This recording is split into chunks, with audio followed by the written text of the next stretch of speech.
My name is Jack Henderson, and I still remember the smell of that sea. Not the clean ocean breeze people talk about when they book cruises, but the heavy, oily breath of a warship, hot paint, burned coffee, diesel fumes, sweat, and a thin metallic taste of fear that got into your mouth, even when you weren't talking. I am 93 now. My hands shake when I lift a mug, and the nurses don't like it when I walk without that damned aluminum walker, but all it takes is one quiet evening and a certain kind of wind outside the window, and I'm back on the port side of our destroyer, bare feet on sun-baked steel, fingers wrapped around the grips of a 20mm gun, the deck humming under me with the heartbeat of the engines. The sky isn't blue in that memory. It's a pale, washed-out white, smeared with the dirty fingerprints of explosions. For a long time, I pretended those days were over and done, packed away like an old uniform in a box you never open. Turns out the sea doesn't care if you've moved on. Ships that sink stay on the bottom forever. Men who sailed them don't rise much higher. The water holds on to you in strange ways.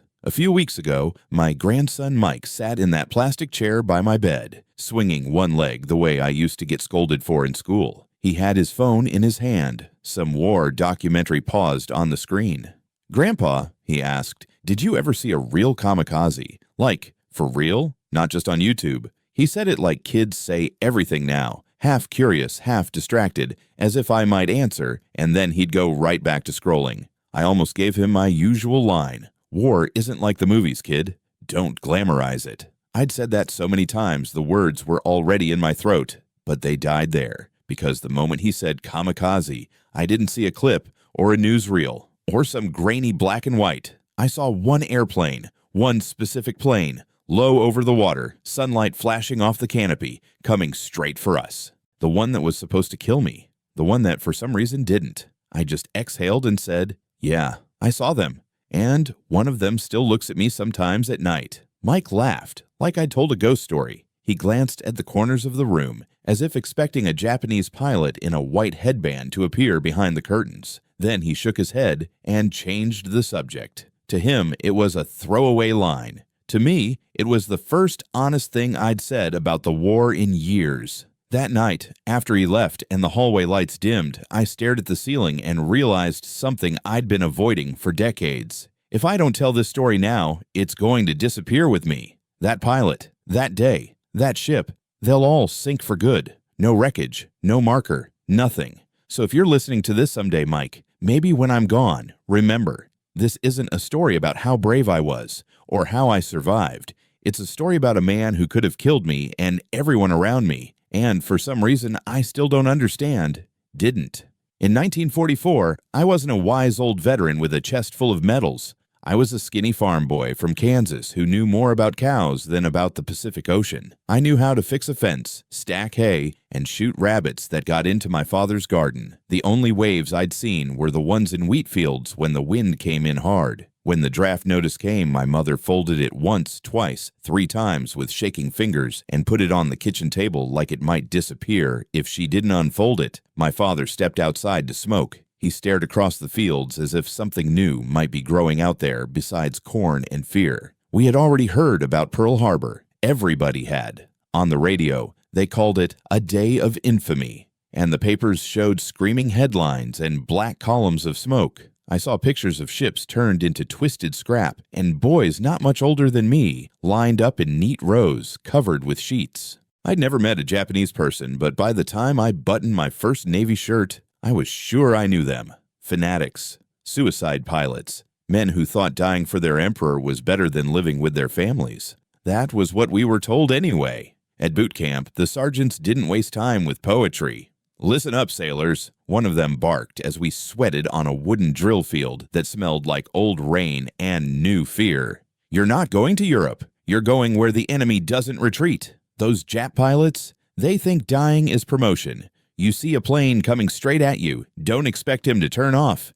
This ain't a game of chicken. If he's lined up on your ship, he's already decided to die on your deck." Back then, I believed every word. Maybe that's why what happened later never stopped gnawing at me. When you've been told a man like that will never pull away, and you watch one do it, or think you do, it scrapes against everything you were taught. It leaves a question in you that doesn't heal. Our destroyer wasn't famous. No newsreels, no admirals giving speeches on the bridge. On paper, it was a name and a hull number in neat Navy type. To me, it was a floating strip of hard reality, 300 feet long and just wide enough that you could forget how small it was until the sea got angry. The first time I saw her, she was tied up to a pier like a restless animal. The hull was painted a tired gray that made the ship look older than she really was. The gangway creaked under boots and cargo. The air smelled like spilled fuel, rope, and the sour breath of a dozen ports clinging to metal. Seagulls screamed overhead, fighting over a piece of trash floating next to the pier. A petty officer with a clipboard glanced at my orders. "Henderson, Jack, gunner's mate, 3rd class." He jerked his chin toward the gangway. "Welcome aboard. Hope you like the color gray." I remember running my hand along the rail as I stepped onto the deck. It was rough under my palm, spots of dried salt and chipped paint catching my skin. Somewhere deep inside the ship, a turbine started up with a low, steady vibration that you felt in your bones more than you heard with your ears. That hum became the background music of my life for the next year. Life aboard wasn't the heroic blur people imagine. Most of it was waiting. We waited in line for food that tasted like it had lost an argument with a storage locker. We waited for mail that didn't arrive. We waited for the next watch, the next drill, the next petty officer with a bad mood. And above everything else, we waited for the moment when the empty horizon wouldn't be empty anymore. I learned quickly that war at sea is mostly silence and routine until it isn't. You can steam for days surrounded by nothing but water and sky, the same shades of blue and gray doing their slow dance. Men start to relax. They smoke. They play cards. They complain about coffee and officers and how long it's been since they saw a girl who wasn't on a pinup. You start to think maybe the enemy is somewhere else, fighting someone else. Then one day, someone points and says, "What's that?" And all the distance in the world collapses into a single black speck in the sky. That speck might be one of ours. It might be nothing at all, a smudge on your vision, a trick of glare, or it might be the start of a day you'll remember for the rest of your life. We didn't know that yet, not on those first long, hot days in the Pacific. Back then, the specks always turned out to be something harmless. We cursed, we relaxed, we went back to our games and our grumbling. But even in those early days, before the worst of it, little things reminded you where you were. At night, when I lay in my cramped bunk with someone's boots practically in my face, I could feel the deck twitch under me whenever the guns practiced, feel the ship flinch slightly when the main batteries spoke. During general quarters drills, we'd scramble to our stations, muscles still half asleep, heart already racing because the bellow of the alarm sounded exactly the same whether it was practice or the real thing. Sometimes, as I stood by my gun with sweat running down the back of my neck, I would look out at the horizon and try to imagine a Japanese pilot somewhere beyond it, looking back in our direction, thinking his own thoughts about honor and death and orders. I didn't think of him as a person back then, not really. He was just a shape they showed us on silhouettes. Wings, engine, rising sun painted on the side, coming in fast. It would take one particular plane on one particular day to change that. And even now, after all these years, I still don't know exactly what I saw in those few seconds. What I do know is that it started like every other quiet day at sea, with the same hum of engines, the same bored voices, the same empty sky, and ended with a speck on the horizon that refused to stay small. The first time I heard that word screamed out loud, I thought someone was choking. It was November 12th, 1944. I know the date because I had just written a letter to my mother the night before, telling her everything was quiet and she shouldn't worry. I lied, of course. You always lied in those letters. Nobody wanted their mother to know what quiet really meant out here, the kind of silence that made your ears ring, the kind that ended in fire. We were 3 days out from Leyte Gulf, escorting a slow convoy of troop transports toward the Philippines. The sea was flat and gray, the sky even grayer, like someone had stretched a dirty sheet over the whole world. The air was thick and wet, the kind of heat that made your clothes stick to your skin and your thoughts move slow. I was on the starboard side with my gun crew, me, Corporal Danny Rivera, and Seaman First Class Tommy Chen. Rivera was from Texas, all swagger and white teeth, the kind of guy who could make a joke out of anything. Chen was from San Francisco, quiet, precise, the kind of man who checked every bolt twice. We'd been together since training, and by now we moved around the gun like parts of the same machine. Rivera was telling some story about a girl back in Houston when the alarm cut him off mid-sentence. Brang, brang, brang. General quarters. The sound punched through your skull and grabbed your spine. Every nerve in your body snapped awake at once. All hands, man your battle stations. This is not a drill. Unidentified aircraft bearing 270, distance 12 miles, closing fast. The voice over the intercom was tight, clipped. Not panicked, but not calm either. That's when you knew it was real. Rivera's grin evaporated. Chen's hands were already moving, unlocking the ammunition locker. I swung the gun toward the bearing the voice had called out, my palms slick on the grips. Around us, the whole ship came alive. Boots hammering on steel, voices shouting coordinates, the whine of motors as other guns traversed. The destroyer heeled slightly to starboard as the helmsman began evasive maneuvers. Where is it? Rivera muttered, scanning the horizon through the gun sight. I don't see anything. You will, Chen said quietly. He was right.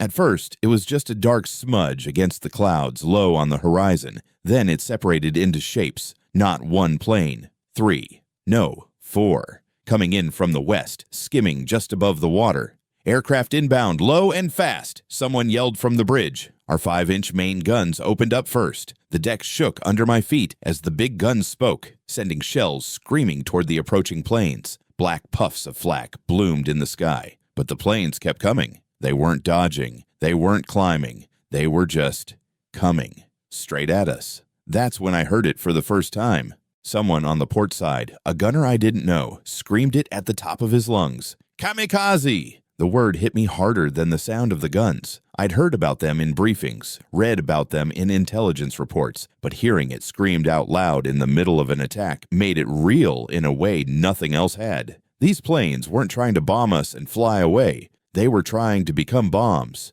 The pilots weren't going home. They had already decided to die, and they wanted to take us with them.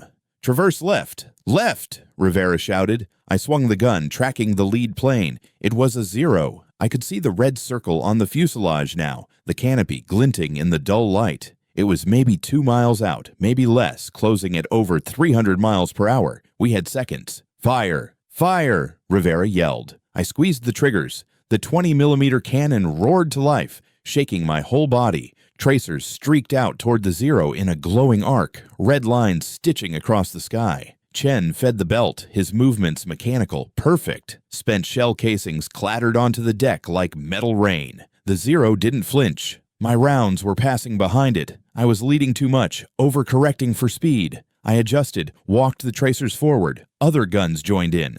The sky between us and the planes filled with fire. It looked like we were throwing everything we had at them, and it still wasn't enough. The lead 0 took a hit. I saw pieces fly off the wing, saw smoke trail from the engine. For a second, I thought we'd killed it, but it didn't fall. It kept coming.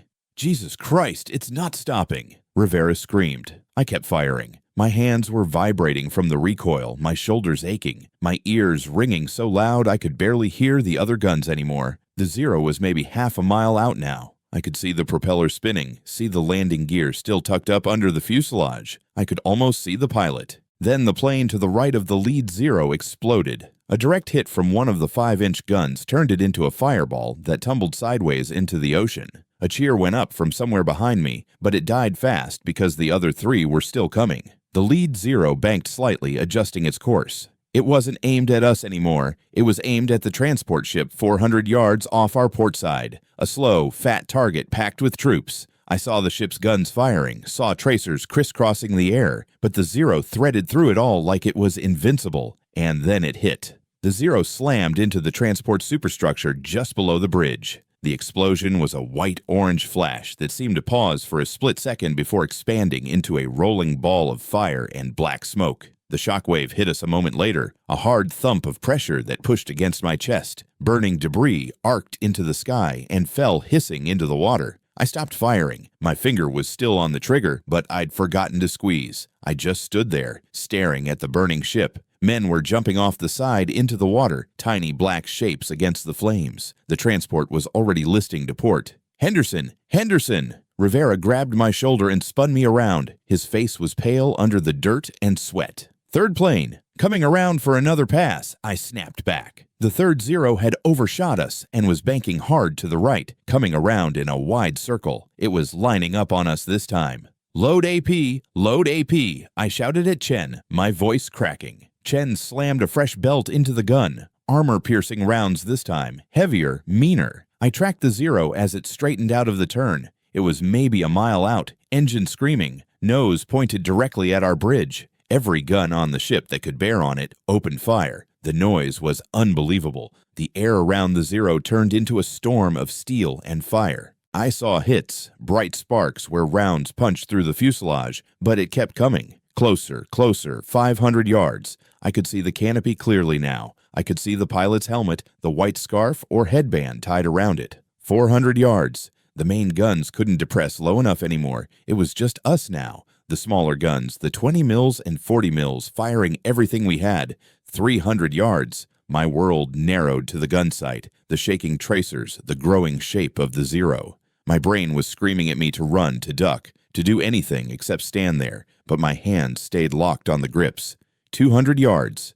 Then the Zero's engine coughed. Black smoke poured out, the nose dipped slightly, and at the last second, maybe 150 yards out, the plane rolled hard to the left and dove. It missed us by less than 50 feet. I felt the wind from its passage, smelled burning oil and gasoline. The Zero hit the water off our starboard side with a tremendous crash, skipped once like a stone, and exploded in a boiling column of spray and fire. For a moment, nobody moved. Nobody spoke. The only sound was the hiss of steam and the crackle of flames from the burning transport. Then Rivera let out a shaky breath and said, "Holy Mother of God." Chen sat down hard on the deck, his back against the gun mount. His hands were trembling. I didn't sit. I couldn't. My legs felt like they were made of something other than bone, but if I sat down, I didn't think I'd be able to stand back up. So I just stood there, staring at the smoke rising from the water where the Zero had gone in. The fourth plane never made it to us. One of the destroyers on the far side of the convoy shot it down 2 miles out. It fell burning into the sea, and this time there was no cheer. We were all too tired, too shaken. The captain's voice came over the intercom, calm and steady, like he was announcing dinner. "Secure from general quarters. Damage control parties, report to Station 3. All other hands stand down but remain at readiness. Well done, men. Well done." We'd just watched a ship full of American soldiers get turned into a funeral pyre, and he said, "Well done." I looked at Rivera. He was leaning against the railing, staring at the burning transport. Smoke was pouring out of it now, thick and black. Small boats were moving toward it, trying to pull survivors out of the water. "How many you think were on that ship?" Rivera asked quietly. "Don't," Chen said. "Don't think about it." But I was already thinking about it. 1,000 men, maybe more. How many of them made it off before the fire reached the fuel tanks? How many were still inside, trapped? I turned away and started checking the gun, running through the post-firing checklist like they'd taught us. Inspect the barrel, clear the feed, check for jams. My hands did the work while my brain tried to process what had just happened. We'd been attacked by men who wanted to die, men who flew their planes like bullets, like they were already dead and just hadn't hit the ground yet. And one of them had been 150 yards away from turning me, Rivera, Chen, and everyone else on the ship into burning wreckage. That night, I couldn't sleep. I lay in my bunk staring at the underside of the bunk above me, listening to the sounds of the ship. Somewhere below, the engines hummed. Somewhere above, the watch crew moved on deck. And in my head, I kept seeing that Zero. The way it had kept coming even after we hit it. The way the pilot's helmet caught the light. The way it had rolled at the last second and missed us by nothing. Rivera's voice came out of the darkness. "You awake, Henderson?" "Yeah." "You think that guy meant to miss us?" I didn't answer right away. I'd been asking myself the same question. "I don't know," I finally said. "Maybe he was already dead. Maybe we killed him and the plane just kept going. Maybe." We were both quiet for a while. Then Rivera said, "What if he wasn't?" "Wasn't what?" "Dead. What if he pulled off at the last second? What if he, I don't know, changed his mind?" "They don't change their minds," I said. "That's the whole point. They're kamikazes. They're supposed to die." "Yeah," Rivera said. "I know. But he didn't sound convinced, and neither was I, because I kept seeing that moment when the Zero rolled left, the way it had happened so suddenly, so deliberately, like someone had made a choice. And if that was true, if that pilot had a choice and chose not to kill us, then what did that mean? I didn't have an answer. I still don't. But that was the first time I felt it, the question that would follow me for the rest of my life. Not fear, not relief, just a gnawing, burning need to know. Why? The second time I saw a kamikaze up close, I looked him in the eyes. I know how that sounds. At 700 yards, you can't really see someone's eyes. Not clearly, not the way you'd see them across a dinner table, but I swear to God, I saw them. Or maybe I just felt them. Maybe that's the same thing when you're about to die. It was November 19th, 1944, 7 days after the first attack. We'd buried 3 men in that week, 2 from shrapnel wounds that got infected, 1 from a fall during a night maneuver when the deck was slick with ocean spray. The transport we'd watched burn had sunk 12 hours after the attack. The official count was 347 men lost. Unofficial whispers put it closer to 400. Rivera had stopped making jokes. Chen barely spoke at all. And me? I'd started checking the sky every 30 seconds, like if I looked away too long, death would sneak up on me. We were steaming north toward Luzon, part of a larger task force. 6 destroyers, 3 cruisers, and a pair of escort carriers. The weather had turned ugly overnight. Low clouds, choppy seas, wind that cut through your shirt and found skin. The kind of weather that made flying dangerous even if no one was shooting at you. That's probably why we didn't see them coming until it was too late. I was on watch at my gun station 1400 hours. The afternoon watch, the one where time moves like cold syrup and your brain starts inventing things to stay awake. Rivera was below deck sleeping off a double shift. Chen was beside me, cleaning the gun barrel with a rag that had gone from white to black 3 cleanings ago. "You think we'll hit the Philippines before Christmas?" Chen asked. It was the first unprompted thing he'd said in 2 days. "Maybe," I said, "if the Japs don't sink us first." Cheerful. Realistic. Chen almost smiled. Almost. Then the lookout in the crow's nest started screaming. "Aircraft! Aircraft! Bearing 090! Multiple contacts, low and fast!" The alarm went off half a second later. By then, I was already swinging the gun toward the eastern horizon, my hands moving before my brain caught up. Chen dropped the rag and grabbed the ammunition belt. "Where?" I shouted, scanning the clouded sky. "I don't see." Then I did. They came out of the clouds like wasps out of a kicked nest. Not 4 this time. 9 zeros in a loose V formation, wings almost touching the wavetops, engines screaming. And they were close, maybe 5 miles out. At their speed, that gave us 2 minutes, maybe less. The entire task force erupted. Every ship opened fire at once, the sky filled with black puffs of flak, with tracers, with the roar of 40mm guns and the deep, earth-shaking boom of the 5-inch batteries. The noise was so loud it stopped being sound and became pressure, a physical force that squeezed your chest and made your teeth ache. I fired. The gun bucked against my shoulder, spitting shells in a steady stream. Chen fed the belt smoothly, mechanically, like we'd done this 1,000 times. Maybe by then we had. The lead Zero exploded. A direct hit from one of the cruiser's main guns turned it into a fireball that tumbled end over end into the ocean. The formation didn't break. The other 8 kept coming. "They're splitting up," someone yelled. He was right. The Zeros peeled off in different directions, each one picking a target. 2 went after the escort carriers, 3 went for the cruisers, and 4 came straight at us. "Jesus Christ," Chen whispered. I didn't answer. I was too busy tracking the nearest Zero, trying to lead it, trying to remember everything they'd taught us about deflection shooting and closure rates. My rounds walked across the water, short by 50 yards. I corrected. The tracers reached out again. 1 Zero took a hit. I saw the engine cowling shatter, saw smoke pour out, but it didn't fall. It adjusted course slightly, compensating for the damage, and kept coming. Another Zero on the left side disintegrated under a curtain of fire from the forward guns. Pieces of wing and fuselage scattered across the water, like trash thrown from a speeding car. That left 3. All aimed at us, all closing fast. The first one hit the water 200 yards out. I don't know who killed it. Maybe everyone, maybe no one, maybe it just ran out of luck. The plane cartwheeled across the surface in a spray of white foam and burning fuel and was gone. 2 left. "Brace, brace, brace," the intercom screamed. I kept firing. What else was I supposed to do? Run? There was nowhere to go.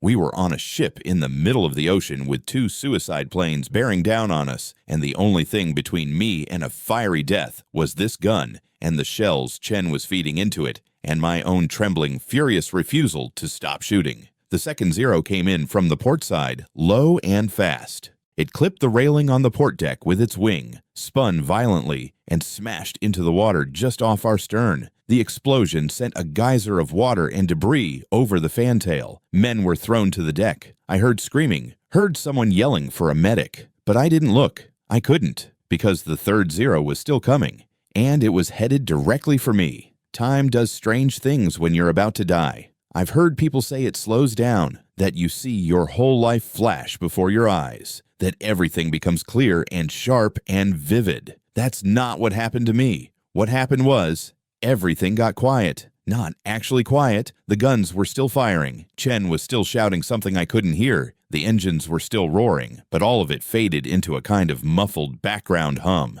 like someone had wrapped my head in cotton. The only thing that was real, the only thing that mattered, was that plane. It was maybe 400 yards out. I could see every detail now. The red circle on the fuselage, the propeller blades, individual and distinct, the canopy, smudged with oil or smoke, and inside the canopy, a man. I saw his helmet. I saw the white cloth tied around it, the Hachimaki headband I'd seen in intelligence photos. I saw his head, tilted slightly forward, his shoulders tense. I couldn't see his face clearly, not his eyes, not his mouth, but I could see the shape of him, the outline, the posture of someone who had made a decision and was carrying it out. 300 yards. I was still firing. My thumbs were locked down on the triggers, the gun shaking in my hands. Tracers poured out in a bright red stream, reaching toward the Zero. Some of them hit. I saw sparks, saw pieces of metal tear away from the fuselage, but it wasn't enough. It wasn't stopping him. 250 yards. Chen had stopped feeding the belt. He was just standing there, frozen, staring at the plane. I wanted to yell at him, wanted to tell him to keep loading, but my mouth wouldn't work. My whole body had narrowed down to 2 things, seeing and shooting. 200 yards. The Zero's engine was smoking now, trailing a thin black ribbon. The plane wobbled slightly like it was struggling to stay level, but it didn't turn. It didn't dive. It just kept coming, straight and true, aimed at the exact spot where I was standing.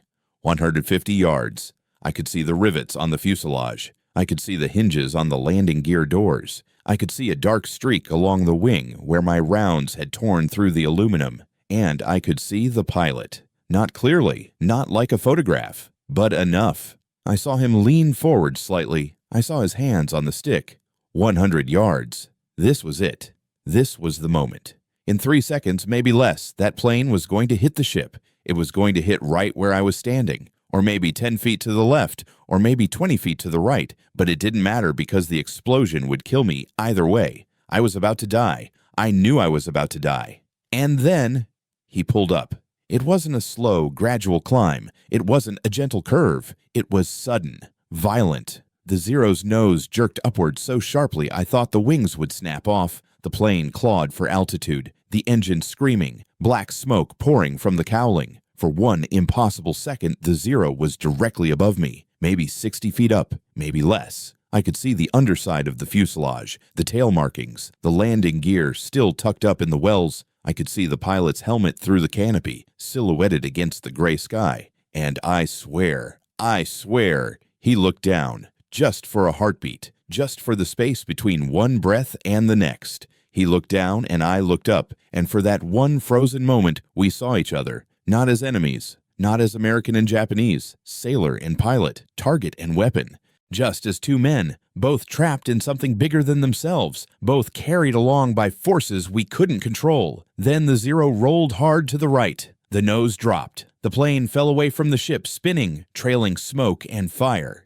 It hit the water 200 yards off our starboard side with a sound like a metal door slamming shut. The ocean swallowed it in a boil of white foam and burning fuel, and it was gone. I stood there with my hands still locked on the gun grips, my fingers cramped and numb, my whole body shaking. The gun was silent. I'd run out of ammunition without even noticing. Chen was on his knees on the deck, his head down, his shoulders heaving. I thought he was crying, but when he looked up, his face was dry. He just couldn't breathe. Neither could I. Around us, the battle was ending. The other Zeros were gone, shot down, crashed, disappeared into the clouds. The task force was still afloat.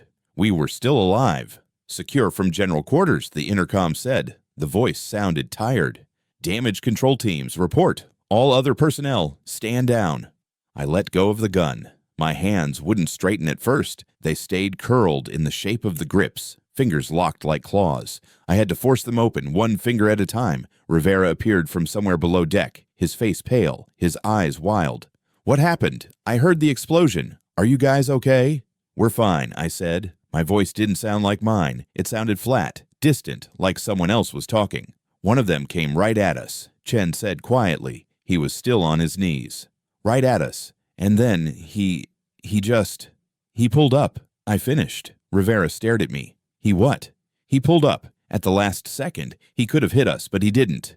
Maybe you killed him, Rivera said. Maybe he was already dead, and the plane just... No. I shook my head. He pulled up. I saw him do it. Rivera looked at Chen. Chen looked at the water where the Zero had gone down. Nobody said anything for a long time. Finally, Rivera clapped me on the shoulder. His hand was shaking. Well, he said, trying for a grin and not quite making it. I guess today's not your day to die, Henderson. Yeah, I said. I guess not. But even as I said it, I was thinking about that moment when the Zero had been directly overhead. That moment when I'd looked up and seen the pilot's silhouette in the canopy. Why had he pulled up? Had I damaged the plane so badly he couldn't control it? Had the engine failed at the last second? Had he been hit by fire from another gun, someone I couldn't see, and lost control? Or had he chosen to pull up? Had he looked down at me? At us? At this ship full of men who were just as scared and tired as he was, and decided, in that final second, that he couldn't do it? I didn't know. I still don't know. That night, I went up on deck after my watch ended. The sea was calm again. The clouds had cleared, and the stars were out. Thousands of them, more than I'd ever seen back home in Kansas. The kind of sky that makes you feel small and makes you wonder if anything you do really matters. I stood at the rail where my gun station was and looked out at the water. Somewhere out there, 200 yards to starboard, that Zero was sitting on the bottom of the ocean, and inside it, still strapped into his seat, was the pilot. I thought about him. I couldn't stop thinking about him. Was he young? Old? Did he have a family? Did he have a girl waiting for him back in Japan, the way I had a girl waiting for me in Kansas? Did he believe in what he was doing? Or was he just following orders, just trying to survive one more day like the rest of us? And why? Why had he pulled up? The question sat in my chest like a stone. It's still there. 79 years later, sitting in this hospital bed, with my hands shaking and my lungs barely working, it's still there. I've thought about it every day since. I've dreamed about it. I've woken up in the middle of the night, sweating, seeing that Zero climb and roll and fall. I've told the story 100 times to myself, to my wife, to the VA counselors who said I had what they called survivor's guilt. But none of them could answer the question because they weren't there. They didn't see what I saw. They didn't look up and see a man who was supposed to kill them, a man who could have killed them, and watch him turn away. I don't know if he showed me mercy. I don't know if he ran out of time or courage or fuel or control. I don't know if he was already dying when he pulled up, if my bullets had torn through his chest and he was bleeding out in the cockpit and the climb was just a reflex, a muscle spasm, a final accident. I don't know. But I need to, because if he chose to spare us, then what does that mean? Does it mean he was weak? Does it mean he was brave? Does it mean the war was a lie, that we were all just killing each other for nothing? Or does it mean something else, something I'm afraid to name? Rivera found me at the rail an hour later. "Can't sleep?" he asked. No. He leaned against the rail beside me, looking out at the same dark water. "You thinking about him?" "Yeah." "Me too." Rivera was quiet for a moment. Then, "You think we'll ever know why he did it?" "No," I said. "I don't think we will." But I was wrong. Not about knowing. I still don't know. Not for certain. But about whether it would matter. Because what happened that day didn't end when the Zero hit the water. It followed me home. It followed me through the rest of the war. Through VJ Day. through my wedding and the birth of my kids, and every quiet Sunday morning when I'd sit on the porch with coffee and stare at nothing. It followed me here to this hospital bed, to this moment where I'm finally telling the story out loud because I'm 93 years old and I'm running out of time, and if I don't say it now, it dies with me. And maybe that's okay. Maybe some questions aren't meant to be answered. Maybe the point isn't knowing why he pulled up. Maybe the point is that he did, and that I'm still here, still breathing, still carrying him with me, still looking for him in the space between waking and sleep, still hoping somewhere deep down where I'm afraid to look that when I die and whatever comes next happens, he'll be there, and I'll finally get to ask him. End of chapter 3. End of part 1 cliffhanger, hook to part 2. But that moment on the ship, that moment when I thought I'd seen mercy in the shape of a climbing Zero, that was only the beginning, because the Japanese pilot didn't just haunt my memories, he changed them. And in part 2, I'll tell you about the years I spent trying to forget a man I'd never even met, trying to live a normal life while his ghost sat beside me at every dinner table, trying to convince myself that what I'd seen didn't mean what I thought it meant, and failing every single time.